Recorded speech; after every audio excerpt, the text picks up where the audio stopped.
Welcome to Eye Opener. This Sunday we have a very exciting program, very exciting topic for us to discuss. As you have been following probably on our shows, we will be talking about the calendar that IIT Kharagpur has produced, talking about the Aryan invasion or Aryan settlements as a myth produced by the colonial historians, or so to speak, colonial forces that are trying to divide India and rule. That's the primary agenda that we see in the entire calendar. And today we have a very distinguished professor. In fact, he's a retired head of the department from Madras, has been the president of the 24th session of Tamil Nadu History Congress, and have authored 9 books so far. Professor Karunanandan Garu, welcome sir onto the show. It is a pleasure to be with you, and it is a very good occasion for me to share my views with a very learned audience. Yes, sir. Thank you very much, sir, for accepting our invitation. And it's a pleasure and honor, and it's a real honor on us a lot to invite you and to have you on our show. The former president of AUT, ACTA, and the member of Syndicate, Madras University. Lots of titles on you, lots of experience that you carry in the academic areas or the academic field that you have served this country so far. And one question to begin with, as an ice cracker probably, in all of your these years of experience, sir, do you approve of, or do you agree with the approach that the IIT Kharagpur has come forward with a calendar talking about issues that are very controversial for some people, but they're very emotional and dear to the hearts of some other people, and more importantly for historians like you, it might be distorting or misrepresenting the facts. Normally, history is always used by the powers that hold the reins of the government. They try to control history or tamper with the history to serve their own interest. That we understand. India's first history of India, was produced by East India Company in the year 1817. Until then, there is no Indian history and there was no Indian historiography. So William Jones started the Asiatic studies, which paved the way for the Indological researches.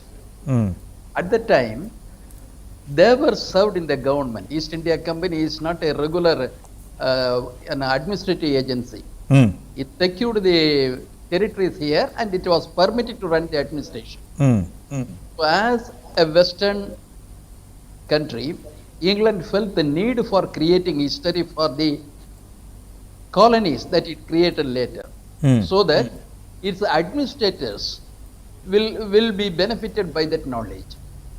So they entrusted the work to Haileybury College. So Haileybury College produced the first history of India, history of British India, in 1817. So we are like 204 years have passed since the first history was published. Until then, we had only some evidences for certain events. Some biographies, autobiography, the processes, so many other things are there. There was no concrete history of a nation. The first history was History of British India in 3 volumes. The first volume, Ancient period, which they called Hindu India. Okay. The second division, which covered the Islamic period, they called Muslim India, Muhammadan India. Then the third chapter, they called it, very surprisingly, British India. The first 2 were named after religions. The last one, that is modern period, they called it British India. British does not indicate a religion, but a nation and a culture. And how did they create the Indian history then? They were supplied information only by those who were serving them. So all the upper caste people were in the government. the company's government, they produced the evidences for making a history. And mostly they relied on Sanskrit literature because they did not go through any other linguistic sources.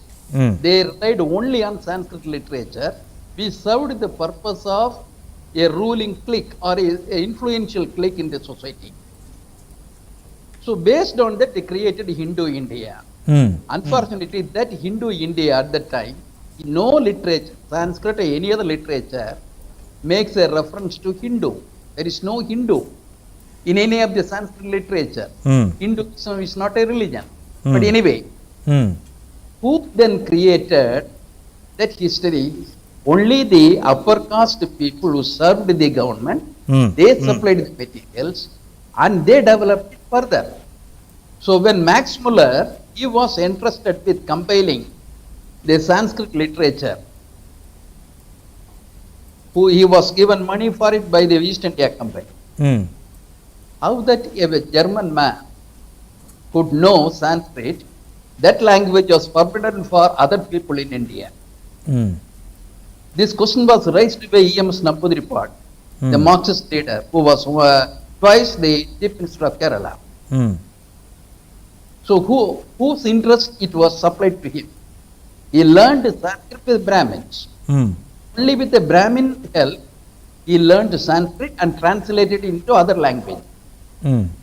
So the theory that Indo-Aryan group of languages, which was evolved during this period, entirely suited the interest of the British rulers and the Brahmin supporters. So it was a joint protection. The theory was a joint protection of the influential segment in India, the colonial masters. They befriended each other and they claimed that they were closer to it. So they were the cousins. They agreed that Sanskrit belonged to the Indo-German family. At that time, it was convenient for the Brahminical interest. They could claim that they were cousins of the Europeans. Why Tilak is called a patriot or nationalist by the present day patriots, Balagangadhar Tilak? Why should they write a book when he was in prison on the Arctic home of Vedas? Was he stupid? Was he senseless? Or was he carried away by the propaganda of the British? He at that time, these influential segments in India were collaborating with the British authorities. So they evolved a theory that the Aryan languages emanated only from Scandinavian region. They were all the members of the same linguistic family. And they produced umpteen number of literature to support this view. At the time it was convenient. But when the Indus Valley civilization was excavated in the year 1921-22, prior to that, there was no reference to non-Aryan cultures in India. You would have seen, you would have known all the Indian history textbooks, in all which there is the Indian culture civilization were the products of Aryans. So in claiming Aryan authorship for the Indian civilization, they have no objection.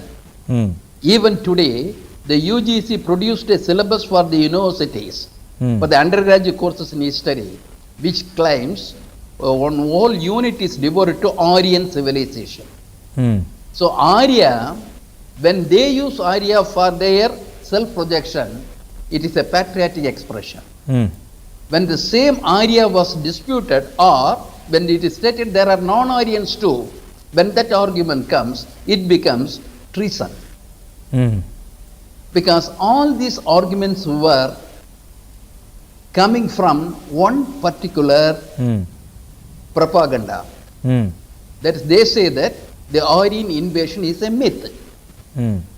But what they want us to believe is that when the historical conclusions are termed as myths, but they want all the mythologies in Sanskrit to be accepted as historical facts. Correct.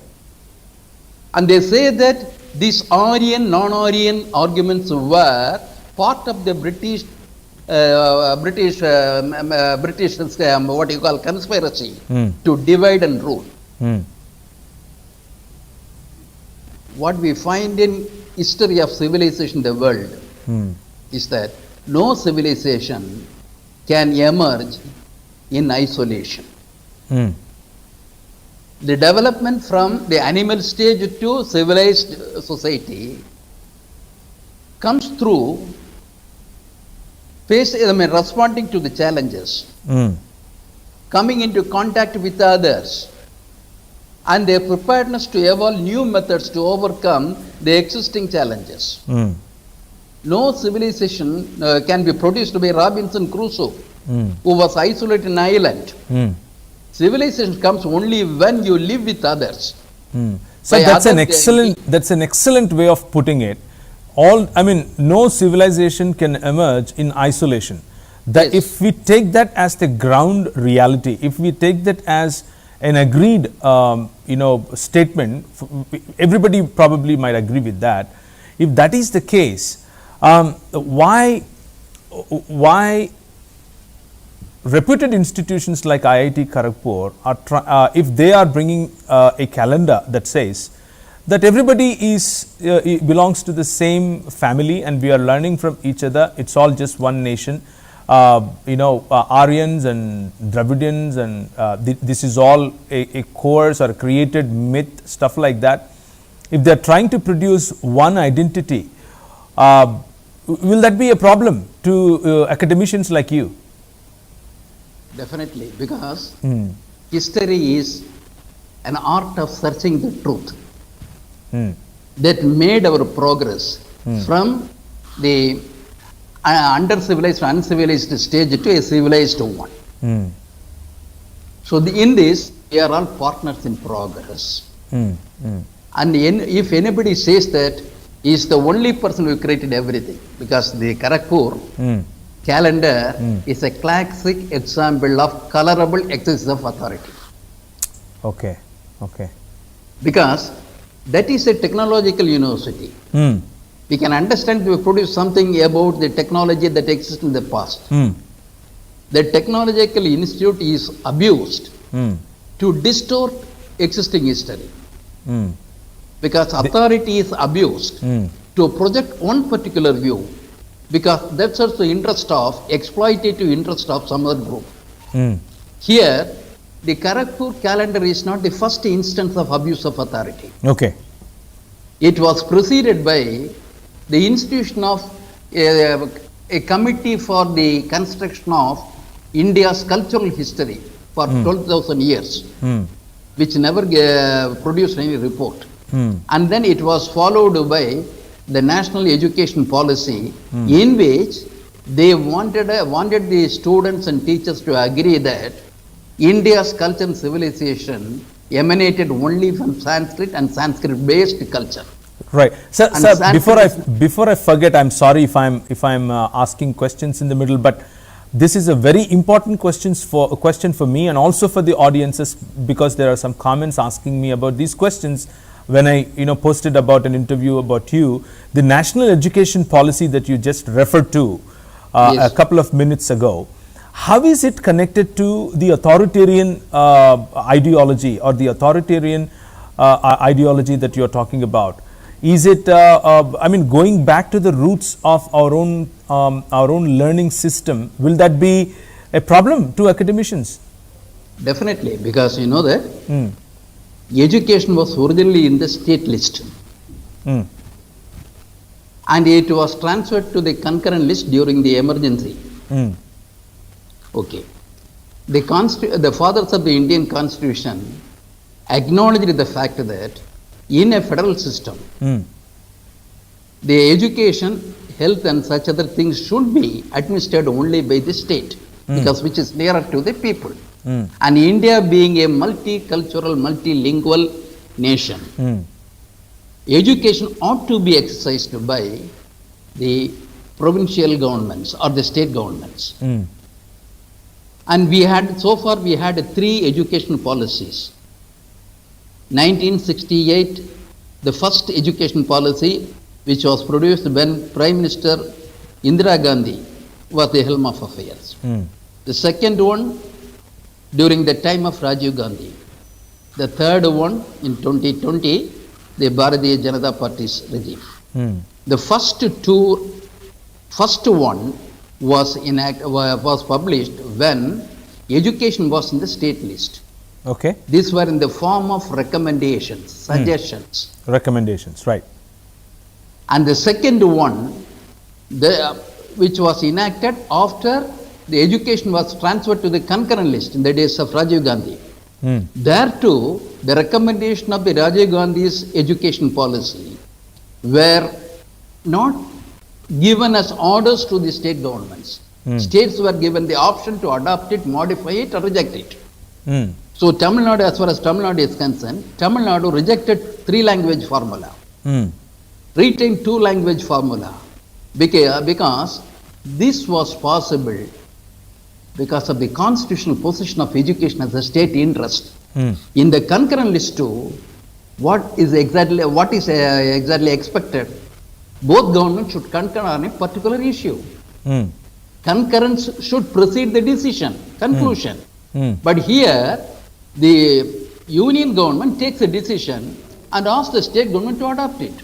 So this third education policy, national education policy, brought out by the Bharatiya Janata Party government, is not in the form of recommendation, but in the form of dictations, which makes the entire education system controlled by the bureaucrats at Delhi. Right. There will be a commission for the entire higher education, entire school education. All the state laws will become defunct once this law is accepted. So all the universities forego their right to evolve syllabus. Now the syllabus comes from the UGC. Right. UGC is not meant for syllabus making. It has been assigned a different work, coordination, and recommendation, and little financial assistance whenever it is needed. And UGC is never expected to evolve syllabus. Then why these universities should do it? Right. There are boards of studies which can do it better. Right. So with the intellectual program that, intellectually using the universities and the educational institutions trying to push their own agenda, do you sense any particular strategy in this? Do you sense that it is dangerous to the states, or it is really not helpful even to the students as well? Do you see like that, or you see that it is just another political way of administration? Education cannot be isolated from the social realities, especially the social sciences. They cannot be segregated from social realities. Education is part of the social requirement. So India is a country of multiple sources, different languages, different cultures, different races. So that identities of the provinces ought to be recognized in history. The contributions from every quarter must be acknowledged in the history syllabus. For example, you are in Andhra Pradesh. Yes. Andhra had a glorious past. In the post-Mauryan age, the first South Indian empire was created by the Satavahanas. 2nd century BC to 3rd century AD. Nearly 500 years, that Satavahana empire that was in Deccan, which adopted Prakriti in their inscriptions and governmental orders. Right. It never adopted Samskriti. Correct. Only Prakriti. And it patronized mostly Buddhist. And you know that most of the Buddhist structures in the Andhra Pradesh, they belong Nagarjuna, Gonda, all these things. It belonged to the Satavahana period. Even the Ajanta, Ellora caves, they belong to that particular period. Then later on, it was added by the Rashtrakutas and others. So this history, this Satavahana empire was more larger in extent than the Gupta empire. Gupta empire flourished only for 150 years. The Satavahana empire flourished for 500 years. Satavahanas had overseas contact. They received traders, they sent traders. They had contact with the Roman Empire and the Chinese Empire. And this Satavahana period is not given its due in your syllabus. Yeah, that's So hilarious. that means That's true. Yeah. the contributors being sidelined and the exploiters being projected. Okay. That cannot be the history. Here, by distorting unnecessarily, bureaucratizing the education, especially history making, the government is trying to project something which was exploitative in its nature as real nation makers. The nation makers were different people. Because you know that the Vedic literature did not see trading activity with a favorable one, because they consider voyaging across the seas is a sin. Correct. Yes. The Pawnees in the Rig Veda, they were traders. They were mentioned as Anaryas, non-Aryans. Yes. So trade is a part of civilization development. It spreads culture. It improves culture. The people who scorned trade and abused traders now claim that they were the creators of everything in India. So you clearly see it as the contributors versus the exploiters. Yes. So in this particular context today, in today's scenario, the agenda that whatever ideological forces behind these institutions and pushing this ideology into the Indian fraternity or Indian subcontinent, do you also see the same diversity? Do you also see the same conflict, like contributors versus the exploiters? Definitely, because you know that in the Marxian theory, classes, the class conflict is the basic thing. The one who exploit the workers, they are being challenged by workers later stage. So the thesis, antithesis and synthesis comes out. The class system changes. The people who belong to one particular class and their inheritors may change to other class later on. The slaves have become masters in Europe. But in India, the social system is different. The conflict between the exploiter and the exploited is continuous. By making the working class and their rights and duties and their facilities, everything birth-based. So the real work, what you call the progressive work or productive work, the work is being suppressed or exploited, and these workers are denied their due throughout the history. There is no class, the Varna change in India. Right. Class changes were taking place in North India. So that is why, while evolving a history for India, we should bring out social realities so that we can create a healthy society in future. We want to make the society more cohesive. You cannot build a society more cohesive if inequalities persist, and they were justified and they were sanctified. Here, that is what happening here. Okay. The inequalities, the system of inequality is being sanctified as a divinely ordained one. Correct. For example, in the Kharagpur calendar, the first 4 objectives they mentioned there, the first page itself, that is recognition of the secret of Vedas, 1. Second, reinterpretation of Indus Valley civilization. The third one, rebuttal to the Aryan invasion myth. Right. And fourth one, 12 evidences. There are no evidence at all. Myths are projected as histories. So this is how. So they are very clear that they want to say that everything in India owes to the Aryans. But there is a confusion here too.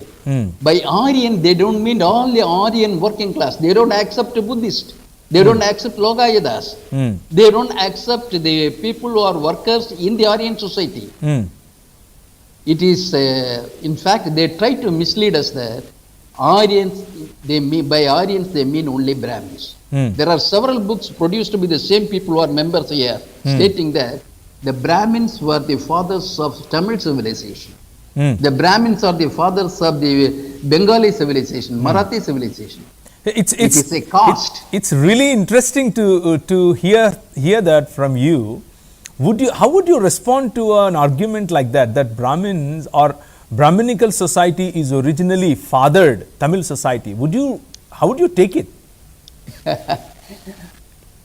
The civilization is the expression of material progress. And the intellectual progress or ethical progress is secondary.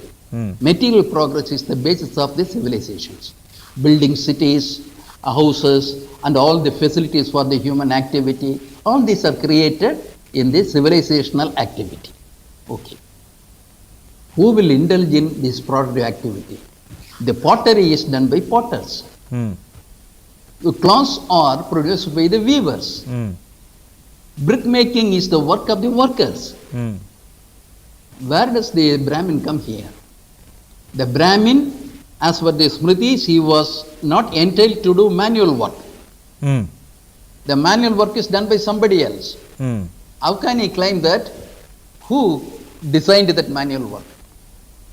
The Rigvedic Aryans dwelt only in the tents, temporary tents, transitory tents. They were not living in the permanent buildings, in the fort or in the cities. The Rigveda himself says that the fort belonged to their enemies, Anaryas. And they were fighting with them in many battles. Their first interest is to destroy their structures. Right. And how such people who had a pre-existing excellent civilizational urban culture claim that they were the masters of Shilpa Shastra or Vastu Shastra. Only those people built houses with the bricks will know that particular nuances about building better houses. Right. The thing is that they claim authorship for everything. This is the most dubious one. And history cannot be built on the basis of claims. It has to be supported by evidences, proofs. And no civilization was produced by priesthood. Every civilization was produced by workers, working class. That is why we say that they they try to establish that everything is there in Rigveda. Right. You very interestingly mentioned about the evidences, not just the claims, which is a very, that's the actual point of discussion here. In the calendar for the month of January, February and March, they focused on some evidences. For example, in January, for the month of January, they talked about horses that you can find in Egypt today, which are in Tibet today, which are more closer to the species or horse species 5,000 years ago, which simply means India already had horses in before the so-called Aryan invasion myth. So that is number one. Number two, they talked about the swastik. Number three, they talked about the Shivalinga and the life that, that the cycle of life of the six, so on and so forth. So these evidences, these excavations, evidences from the excavations, how do you see that? Are they really evidences, or that is just a sheer misrepresentation of the original? It is nothing but misrepresentation. Some of the Indus Valley seals had swastika symbol. The Rig Veda, there is a swastik stamba. That is how they mention it in Rig Veda. What does it mean? They say that this Indus Valley was not pre-Aryan, it was not non-Aryan. Their claim is that it was a part of the Vedic civilization. Vedic civilization, yeah. But that Rig Veda had no script at that time. Indus Valley people had a script. The script mostly meant for the trade purposes. That script. And along with that, we find some symbols. Swastik was a symbol. The question is, Rig Veda was compiled as a written text only in the post-Christian era. Sayana, by Sayana. Right. It received a script only very late. Right. But Indus Valley people had a script. Who are the earliest one? Right. The people who produced the script are people who were scriptless for a longer period. The first Sanskrit inscription occurred only in 2nd century AD. Oh, 2nd century AD. AD, Girnar inscription. Prior to that, there is no Sanskrit inscription. But when you come to Tamil Nadu, our excavations revealed that we had our own script as early as 6th century, 7th century BC. Which is the earliest one? Correct. So if you apply your common sense, you will understand that the Indus Valley people had an art of script writing, and they also had a pictographic representation. Swastika meant the solar power, rotating on solar power. And Rigveda never explained that. Simply there is a mention swastik. Right. That may mean anything. And the swastik was a symbol of the Jains.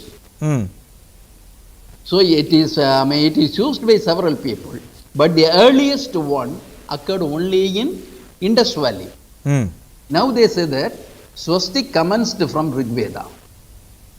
So that they want to put Rigveda prior to, that is much older than the Indus Valley civilization. So you see this as putting the cart ahead of the horse? Yes. And one more thing, they refer to Kailash. Yeah, Kailasgiri, yes. Kailash and the rivers emanating from the Kailash. Right. Is there a single reference to Kailash in the Rigveda? They mention Himavat, Himalaya. That is the place of snow. They never mentioned Kailash. There is no Shiva as a god in the Rigveda. The Shivis were a people known for them, a small tribe living there as Shivis. There is no Shiva as a god. The Rigvedic Aryans were not worshipping idols. Rigvedic Aryans scorned those people who worshipped idols. Rigvedic people's activities were centered on yajna, right, fire altars. They had no temple, had no what you call the statues or any other idols for them. And they derided people who worshipped the idols. They described their images as worshipping idols, female goddesses. So their worship system was entirely different. Yeah. So you mentioned about the excavations in Tamil Nadu area. Yes. Are you referring to the Kayadi or Kaladi excavations? Kedadi, there are several places, not only Kedadi, Purunal, Kedadi. There are nearly about 20 places where the pottery works were discovered. Are there any evidences? Are there any evidences of Hindutva or Hinduism or the religion promoted by the so-called the Indian knowledge system that IIT Kharagpur is promoting? Any swastika, any Shivalinga, anything that is hijacked by Hindutva? The early Tamil culture and the Indus Valley culture, there is one common feature which is very astonishing, that people could have some belief in something, that is a different thing. Right.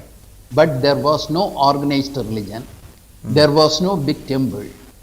So religion was not the focal point in their cultures. Okay. So in the Tamil Nadu excavation, so far we did not discover any such a thing. Indus Valley too, the representation was found only in the seals. There was no structure which can be climbed as a temple. So these priestly activities were totally absent in our culture. The priesthood and priestly activities were the prominent feature of the Aryan culture. So this priesthood, and only the priest could perform the yajnas, was a methodology adopted in the Aryan world, not in the non-Aryan world. In the South Indian belief system, we have celebrations, we have festivals, fairs, where there is no reference to any hereditary priest in any of the literature. Okay. People assemble together, celebrate their gods, they have their feast, then go disperse. That is the only thing. there is no hereditary priesthood in the South Indian system. Hereditary priesthood belongs entirely to the Vedic order. Now, this, by distorting history, they want to establish that the hereditary priesthood evolved everything, and it must be retained, it must be justified, it must be glorified. In the syllabus issued by the UGC, they gave a caption, the glory of the Indian literature. Right. They include only the Sanskrit Vedas, Smritis, Puranas in that list. Is Sanskrit synonymous with India? So they refuse to believe that there were non-Aryan cultures in India, there were non-Aryan contributors to Indian civilization, where we differ with them. No civilization, nobody can claim divinely ordained right for civilizational activity. There was an age when the Jews called themselves chosen race. Right. And this claim was very miserable. And there, those who were chosen race, they could not be saved from eviction from their own motherland. But here, these people say that this Varna, Sanadana, was divinely ordained one. The Vedic system, why they insist on Vedas? The whole graded social order found a place, justification only in the Sanskrit literature, especially Smritis, and a veiled reference in the later Vedic literature. So this unjust social order has to be revived in India. Is that do you think that's the focus, or the ultimate focus is that agenda. Through these calendars? Yes, that is the agenda. They want to make us believe that our India, their Vedic civilization commenced with perfect knowledge. They knew everything. There was no need for them to learn from others. Right, they knew civilization, their existence commences with perfect knowledge, perfect system. Sir, that statement is really intriguing, really interesting. As you rightly said, the Vedic culture or the Vedic civilization knew everything, or perfect knowledge, Indian knowledge system, as this calendar also promotes. Parallel to them, even some member of parliaments, even the prime ministers, even some chief justices of High Court and Supreme Court, so on and so forth, very influential people in India also have this opinion that there is a lot of scientific evidences in, such as Vimana Shastra, such as Vastu Shastra, such as, the Khagola Shastra or astrology. There are so many sciences in Vedas, and these Westerners looted our Vedas. They took these Vedas away from us, and they learned, and we are behind because we could not learn Vedas. This is the theory that we see in the social re-engineering agenda that happens these days. What is your opinion about it? The Greeks had a civilization. Sir. And even the Greek scholars, Plato and others, Aristotle. Aristotle is known as the father of the sciences. He classified sciences. Even he did not make a claim for physics, chemistry, anything. He simply codified everything and gave it to us. Knowledge widens in gradual stages through gradual experience and explorations and observations. Knowledge does not come through divine will. It comes through human effort. So here they say that Vaimanika Shastra. And Rama had a Pushpaka Vimana to go to Ayodhya after the Lanka war. Then why he should build a Ramasetu to reach Ravana's place for a war? Right. You could have used the air force at that time. Vaimanika Shastra. Could they produce any text of the Vaimanika Shastra? Second thing, Charaka, Susruda, they knew little surgery. We don't deny that. But they belong to an age which was very much later. Charaka belonged to the Kanishkan age, 2nd century AD, and they included Kautilya, as a father of economics. They say that father of economics. Definition of economics is entirely different. Artha Shastra is meant to suggest ways and means to strengthen the king's authority. It is not about to improve the wealth of the people. Even Adam Smith talked about wealth of the nations. The one which justifies autocracy of a king, how can it be a textbook on economics? That Arthashastra, even according to them, I feel that his age, that he belonged to a Mauryan age itself is a distortion. He belonged to a much later date. Even if you accept he was the minister of Chandragupta Maurya. Chandragupta Maurya lived in the 4th century BC. Would you include 4th century BC in the Vedic age? So the claims are absurd. They listed about 10 Shastras. Yes. In the final page, 10 Shastras. In which Kautilya is there, Samskriti is there. Yes. Samskriti is there. So many other things, Shilpa Shastra, Natya Shastra, everything is there. Bharada's Natya Shastra belonged to a Guptan age. How can you call it a Vedic achievement? So most of the literature pertaining to this were produced at much later time. This could be possible that they were able to learn from others and then put it in writing. Only when Sanskrit came to be written in script. Which is 2 AD. This happened much later.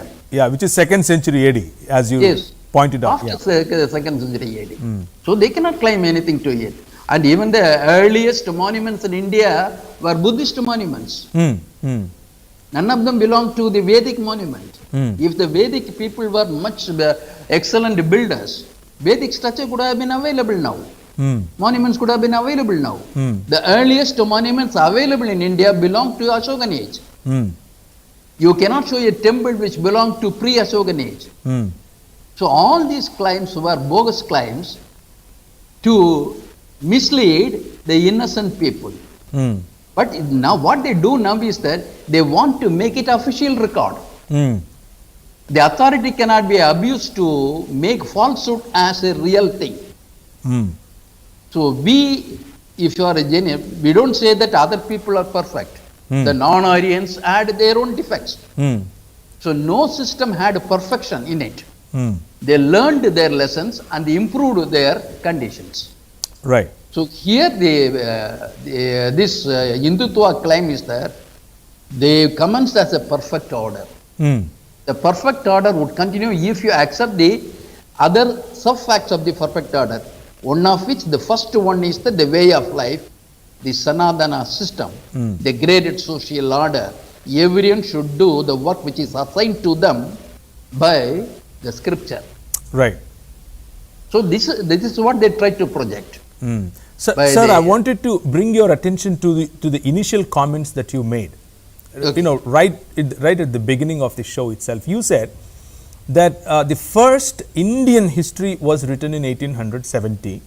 Yes. And then later, in collaboration with Max Miller, learning Sanskrit from the local Aryan Brahmins, and who at that time equated themselves as the cousins of these Indo-German, or they equated themselves with people who came from outside with white skin color, and they called themselves the cousins of those white skinned people. And during those days it served their purpose, so they were happy with that kind of collaboration. But now, through the calendars and through some other Hindutva ideological education systems, which is these days is called as Indian knowledge system, they are claiming that these Westerners, they came and distorted and disturbed or completely eradicated our education system, and they have imposed their education system. So at one place they praise Max Muller, at one place they use Vivekananda to call the Indian knowledge system as superior. We want our Indian knowledge system to be superior. Of course, we are all Indians, we have no doubt about it, but not at the cost of telling lies, is what you said in the beginning itself. So I just wanted your attention and help me understand, how does this fit Either you call the Westerners as complete demolishers of our education system and borrow nothing from them, or you learn from them and be part of the global family. No, one thing, it is a political trick for any ruler to demonize the preceding ruler.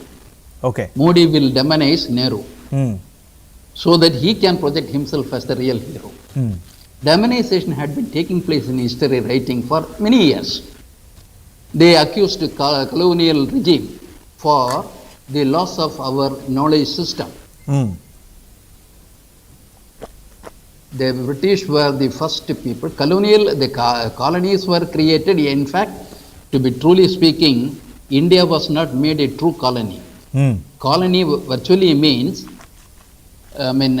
bringing people from their land and making this land a land of the immigrants. America was a colony of the Europe. Right. Australia was a colony of the England, where there was a population change. But in India, it was not exactly a colony. It was some sort of quasi-colony where the Indian resources were exploited.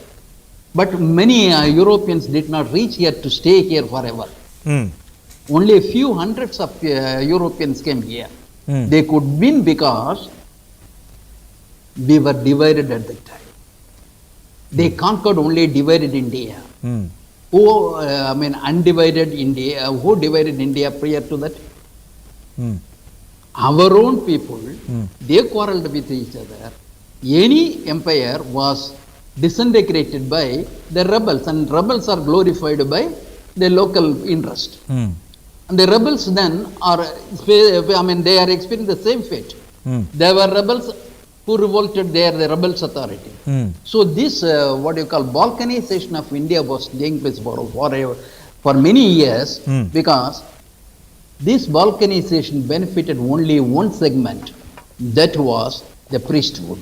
In early days, to engage in a war, one king must perform yajnas. Before war, during war, after the war.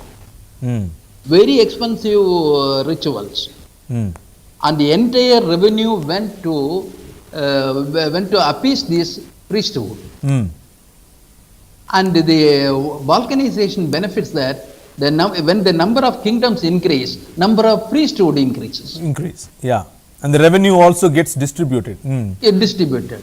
But the real people suffer. Why they should fight, they do not know. Because the Rajabhakti, devotion to king, insisted that they should fight and sacrifice their life. And Deshabhakti also similarly insisted now that they should fight, they should quarrel, they should lose their life, not for their promotion. These masters are sacrificed for the sake of few classes. These have been happening. And it is claimed that the Europeans had usurped many of our knowledge systems. There cannot be more absurdity than this. Here, the Europeans were the first people to introduce printing, print media in India. They printed even the Vedic literature. The East India Company's revenues were spent only to print the Sanskrit literature. Lord Macaulay later complained that they spent lakhs of rupees in printing the Vedas. There was nobody to buy even a single copy of the Vedas. Then why should the state squander their revenues on this printing of Vedas?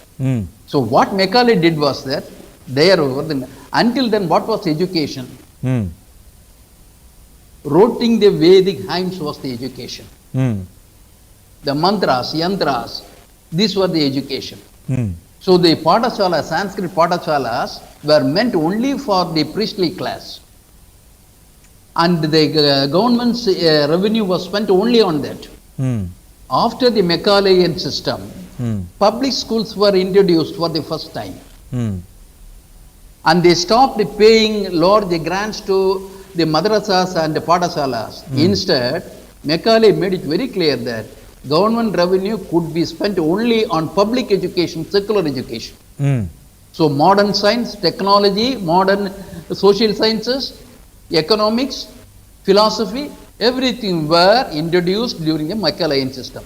Does it mean that he destroyed the earlier education system. Was there anyone for the people? The people were not allowed to enter into education. The people were not allowed to enter into the temples where the education was imparted. So it is because they lost their monopoly.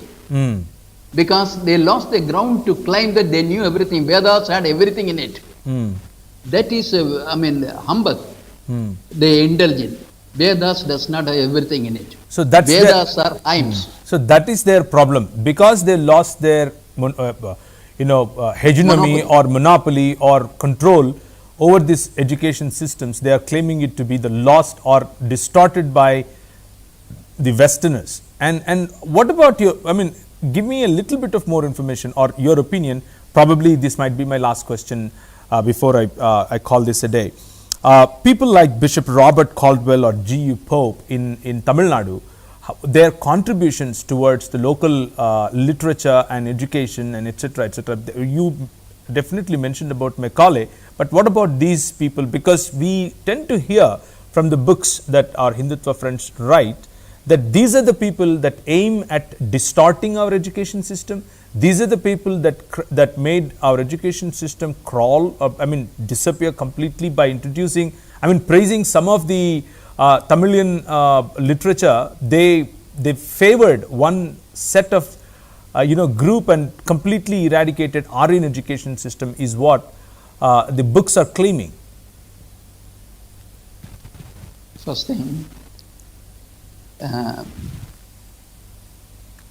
one thing I want to make it very clear that was there any regular scheme of public education prior to the colonial period? There was none.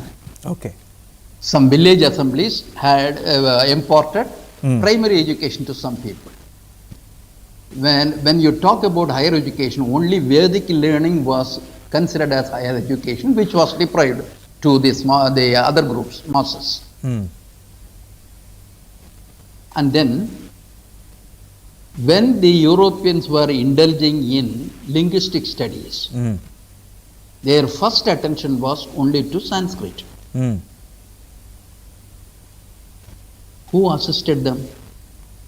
Who showed them way how to know more? Who provided them with the manuscripts? Only the same right. whose successors are now called as Hindutva people. Right. So these people were there. H.S. Wilson was a supporter of the Sanskrit studies. James Prinsep was a supporter of the Sanskrit studies, Sanskrit schools. So there were Europeans who were supporting their claims too. Because the foreigners were usually reluctant to disturb the local conditions. Then the local condition was that the deprivation of the small masses, the Panchamas Sudras, from office and from education. This was the system there. And now the Hindutva people call whoever disputed or whoever came with information that challenged the monopoly stand of Sanskrit and Brahmins. They are called Christian conspirators or the Western conspirators. So the conspiracy theory is floated by the Brahmins now, Hindutva forces. Conspiracy theory, it is a conspiracy. If it is a conspiracy that benefited the Shudras and Panchamas, 85% of the population. If that conspiracy was not enacted by Macaulay and others, the masses would have been in the bottom of the social order, would not have the opportunity to go for regular education, would not aspire for government jobs and for high positions. So this conspiracy of Macaulay is appreciable. People who belong to the oppressed group will welcome this conspiracy. Then they say that the Caldwell and others were treated as traitors or conspirators because they disputed the argument that every language emanated from Sanskrit in India. Sanskrit is the mother of all languages. As I told you, the very description of Sanskrit is very doubtful. Because Samskriti means a refined, reformed one, an improved one. does it not indicate that there was an unimproved version earlier?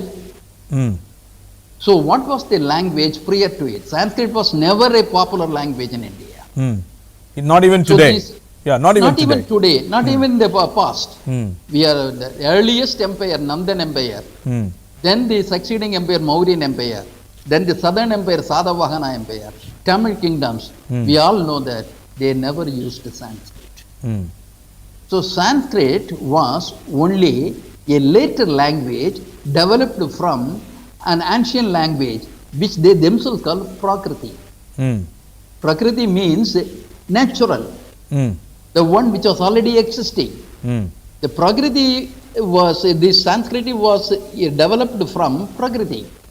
So this Prakriti language, Pali, Arthamagati, so many languages were there.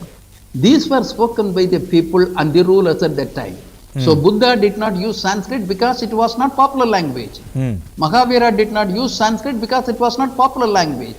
Because Buddha always condemned elitism in social activities. The elitism is exploitative according to Buddha. So you should converse with people only with the knowledge which is legible to them. So Sanskrit was never a popular language. And even during the Gupta age, Sanskrit was made official language. And the inscriptions were made in the Sanskrit. But how many people were able to read them? How many people were instructed by it? Because you know very well that people were ignorant of Sanskrit. They want people to be ignorant of Sanskrit, that they would not see what is meant in the Sanskrit writings. Because Shruti was deliberately made. They do not want people to know it. Only unknown things would be given, contributed, attributed with the divinity.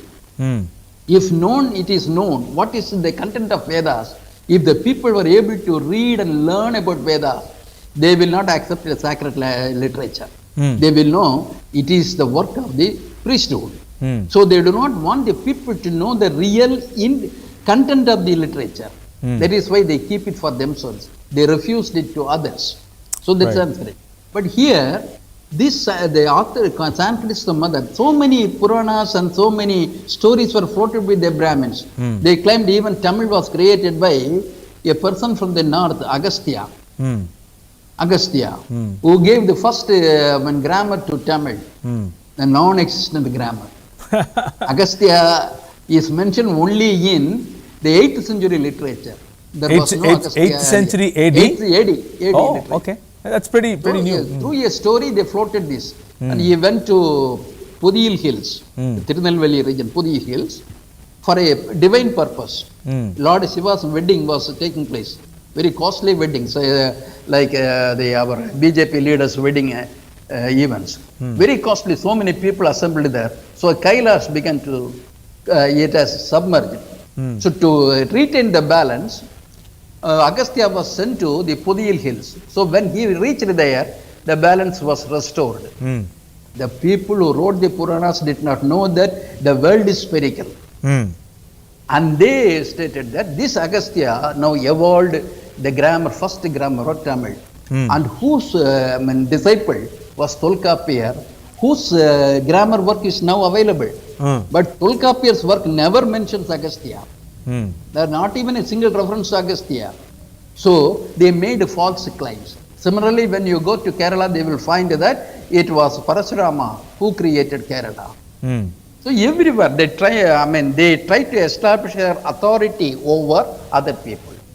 But Caldwell, prior to that, Ellis, the Madras, the official Ellis, who for the first time understood that the South Indian languages come under a single linguistic family. How he came to know it?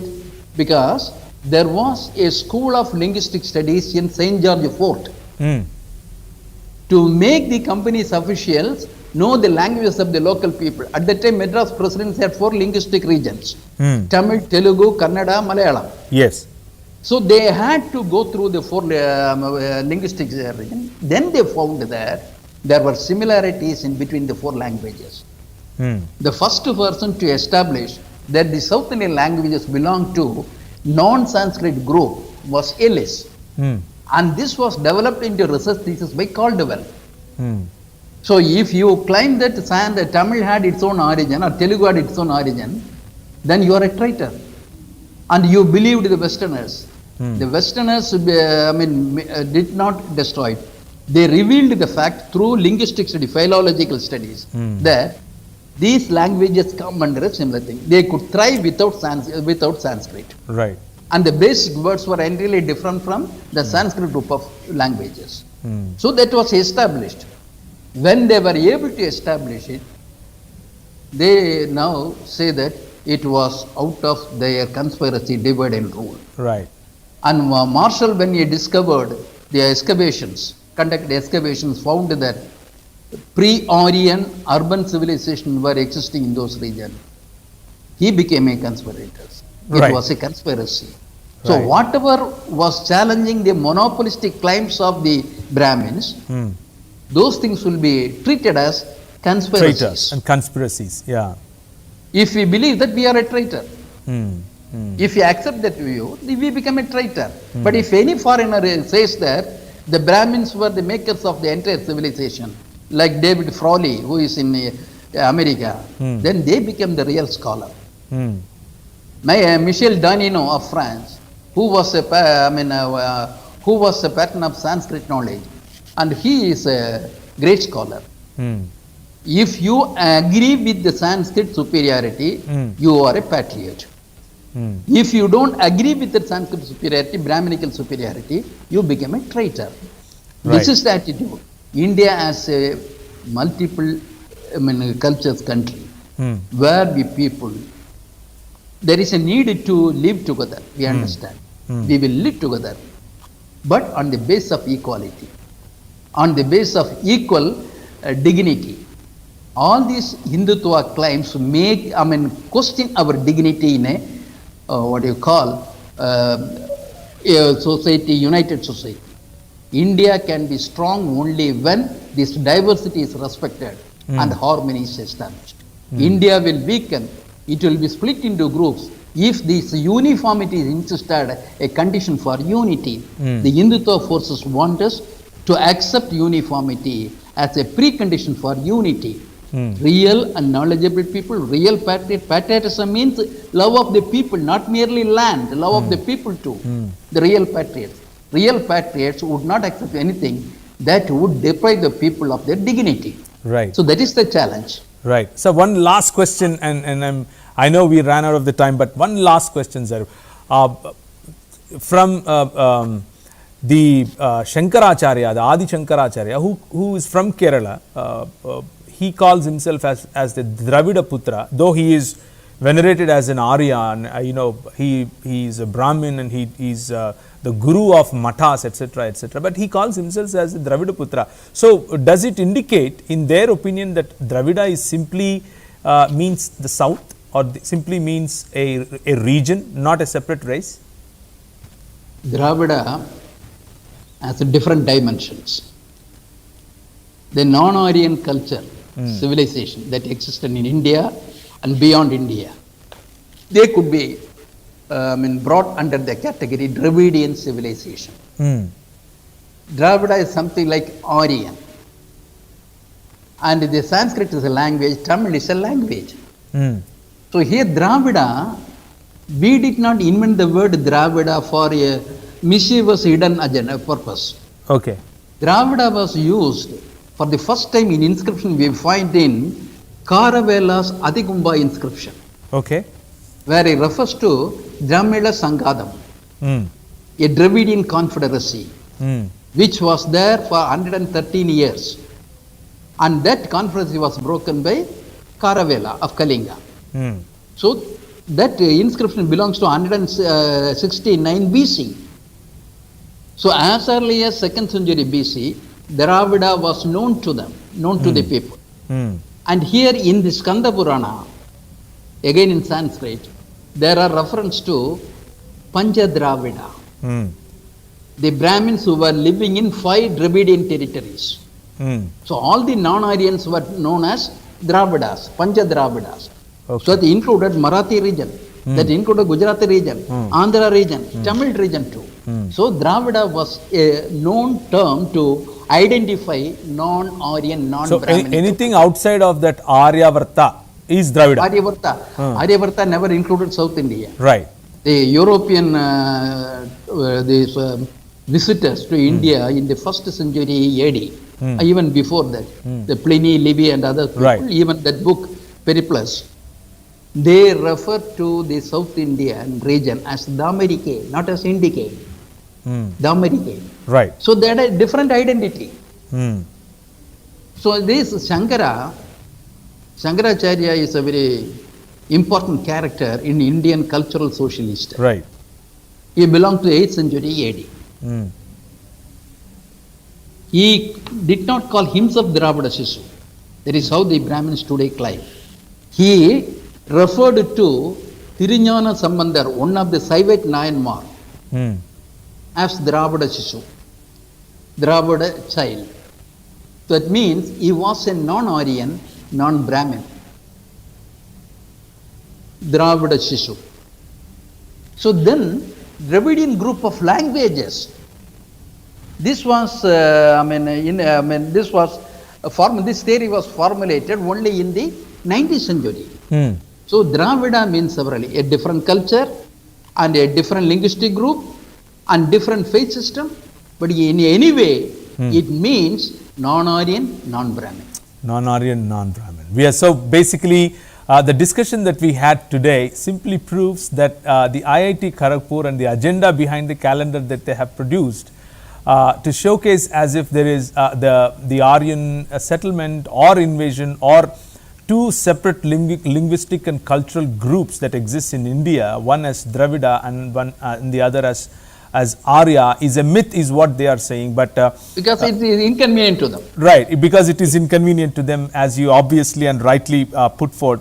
Thank you very much, sir, Professor Karunanandan Garu. Thank you very much for giving us some time and explaining in detail. It is, I know it takes, a lot of information that you have, and you have to condense it within the time that we have, but still communicate the punch inside that information to all the audiences. Thank you so much. It has been a pleasure and honor working with you, sir, for this 1 hour, and we hopefully have a few more sessions if your time permits, so that our audience can get benefit out of it. Thank you, thank you. It is a pleasure to share my views with people like you and your audience. Thank you, sir. Thank you very much, sir. And that is our eye opener for today, and we will meet you with yet another episode. As you can see that the Hindutva ideology is being pushed in the form of education, in the form of calendar, in the form of TV serials, in the form of short movies, in the form of big screen movies, whatnot. All mediums are used to propagate this knowledge, this agenda. Our only purpose is that we are against exploitation, domination. Right. If anything is projected by any means to justify and sustain and promote exploitation, we will have to counter it with facts. Right. Thank you. And thank you very much, sir. As being a true citizen of India, it is our duty to counter and give actual facts to people, what is true and what is not. So thank you very much for watching this show. We'll meet you once again next week. Thank you. Thank you. So thank you, sir. Thank you very much, sir. It's a pleasure.